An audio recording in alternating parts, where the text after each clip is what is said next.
last week about Nevada's offense. Obviously, one of the nation's best rushing attacks, but obviously that they execute at a high level. But what makes it so hard? Because obviously the running back's leading the nation, but the quarterback can certainly run it. So, is it because the quarterback's such a run threat that the running backs maybe benefited from that a little bit this season, or what makes it so effective? At least when you see it on film. I just think it's the whole system, and you mentioned that really it starts with the offensive line. I think the offensive line is tremendous. They do a great job of coming off the football.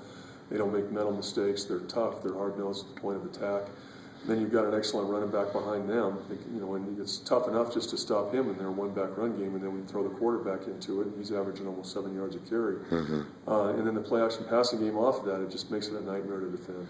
When you look at it, every defense or offense that you face, there's going to be assignments that guys. But is it kind of similar to maybe an option offense as far as being assignment sound, and as far as that goes, of defending that run game, that pistol? Very similar. I mean, you usually don't have the pitch to account for in the option phase, but much of the rest of it is very much like option football. There's a lot of read zone. The quarterback does a great job of reading the end man, the line of scrimmage, and if you're not in good position, then he can make you play with the big play on the edges. How does that running back compare? I mean, I haven't seen him play, Chris. Is he big? Is he fast? Is it is shifty, small? I mean, how would you kind of describe him? I'd say he's a tough, downhill, hard-nosed runner. That's probably the best way to describe it. Okay. Coach Christensen was saying about defense has given up probably too many runs of 12 yards or more so far in the first 4 games. I'd like to cut down on those. For that to happen, Chris, in your mind, where does it have to start? Is it tackling? Is it just we hear a lot of being gap sound, gap oriented? Where does it need to start in your mind?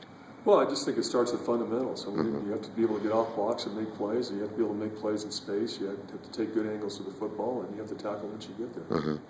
How would you assess the play of Mike Purcell so far? I mean, he's a defensive tackle that's averaging almost 9 tackles a game, and you don't see that too often. I know maybe in the Cal Poly game with the option, he had a big game, and a lot of times if a defensive tackle can dominate, you can make a lot of tackles, but that's a lot of production from a defensive lineman, an interior lineman. How would you assess his play so far? I think he's playing very, very well. He's playing at a high level. I think he's a senior that has a lot on the line this year, and he's playing hard every snap, and we're fortunate to have him. Right. When you look at Blair, the way Blair's played at corner, we talked a lot even when you got here that he had a good freshman year, certainly still things to work on, and 6 pass breakups. But have you noticed, at least in 4 games, Chris, are teams avoiding him? Are they avoiding his side when they're throwing the football, or has it really been that way much, and he's just making plays? Well, he makes plays on the ball. I think he's done a really good job in coverage so far this year, and I think on the other side, Quest has done some good things as well, and our 2 corners have played pretty well against the passing game. The thing we need to do is do a better job against the run, and that's everybody. It's safeties, corners, linebackers. So, I think if there's one area of improvement for the whole football team, it's containing the run and taking good angles in the football inside out. No, I asked you last week. You went back to, 2 weeks ago, went back to Idaho where you played and coached and emotional. You were at Nevada too. You're going back there.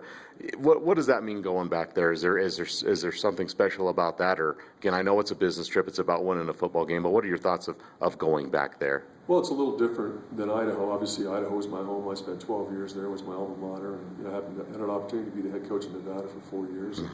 So we have some great memories there as well. So it's going to be nostalgic, but it won't be quite the same as going back to Idaho. Right. I know you've been in the game for a long time, and certainly Coach Alt at Nevada has, and you don't see guys stick in the game as long as being like a head coach like he has, even in 2 different stints. What is, when you think of Chris Alt, what do you think of? Well, he's a good football coach. I mean, he's in the Hall of Fame. He's really developed 3 different offenses there, the wing tee to the one-back spread offense to now to the pistol offense, and I think he's a trendsetter. He's done a tremendous job.